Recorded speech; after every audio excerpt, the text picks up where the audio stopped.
ओम नमो भगवते वासुदेवाय। जय श्री कृष्णा। आप सभी को प्रबोधनी एकादशी, देवउठनी एकादशी और तुलसी विवाह की ढेर सारी शुभकामनाएं। भगवान हरि सबकी मनोकामना को पूर्ण करें। प्रति माह 2 एकादशी होते हैं।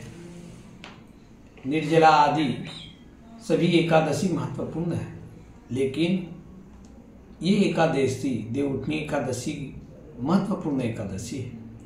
इस एकादशी के महत्व में कहा जाता है कि एक बार भगवान विष्णु का इच्छा हुआ कि एक राजा का परीक्षा ले। वैसे तो भगवान खुद उत्तीर्ण करने वाले हैं और भगवान ही खुद परीक्षा देने के लायक बनाने वाले हैं।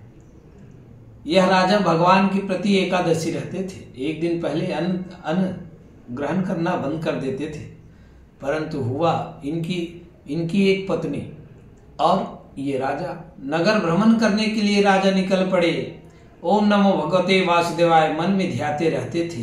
हर किसी में भगवान का दर्शन करने का प्रयत्न करता था, लेकिन भगवान विष्णु ने स्त्री रूप धारण कर लिए। अब जिस ऐसा रूप धारण किए कि राजा देखते ही लोलुप हो गए, देखते ही रह गए। जैसे भगवान शिव भी मोहिनी अवतार देख करके मोहित हो गए थे।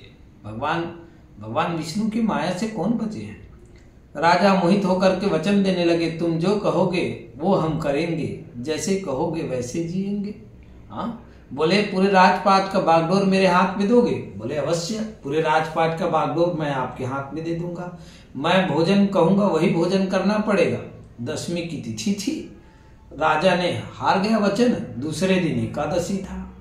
राजा को सुबह सुबह बागडोर देने को कहा गया। राजा ने घोषणा कर दिया, आज से यह रानी, छोटी रानी ही राजा है।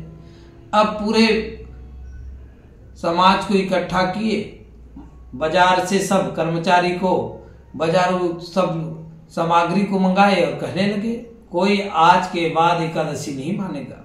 बाजार में ही मांस बिकेगा, अन्न पकेगा और सब अन्न भी खाओ और मांस भी खाओ। राजा ने कहा, देवी ऐसे मत करो, वरना यह संसार में एकादशी महत्तम का मान भंग हो जाएगा। कम से कम भगवान विष्णु का मर्यादा का ध्यान तो रखो।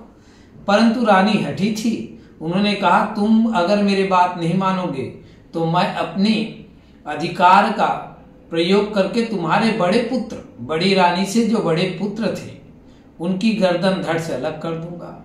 इतने में बड़ी रानी से राजा ने राय लिया कि मैं क्या करूं बताओ। तो बड़ी रानी कहती है, एक बार पुत्र चला जाएगा तो दोबारा पुत्र मिल जाएगा, लेकिन एक बार धर्म चला जाएगा तो फिर दोबारा धर्म नहीं मिलेगा।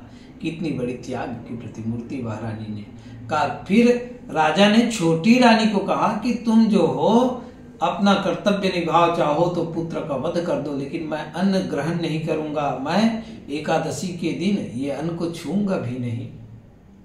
रानी तलवार लेकर के आए। इतने में राजा वहीं पर बैठे बैठे कभी चित्त विचित्त हो जाते थे, परंतु देखा करते थे। भगवान में पूरा आश्रय लिया करते थे। तलवार ला करके गर्दन में टिकाए, चारों ओर हाहाकार मच गया, परंतु तलवार वापस ले लिया।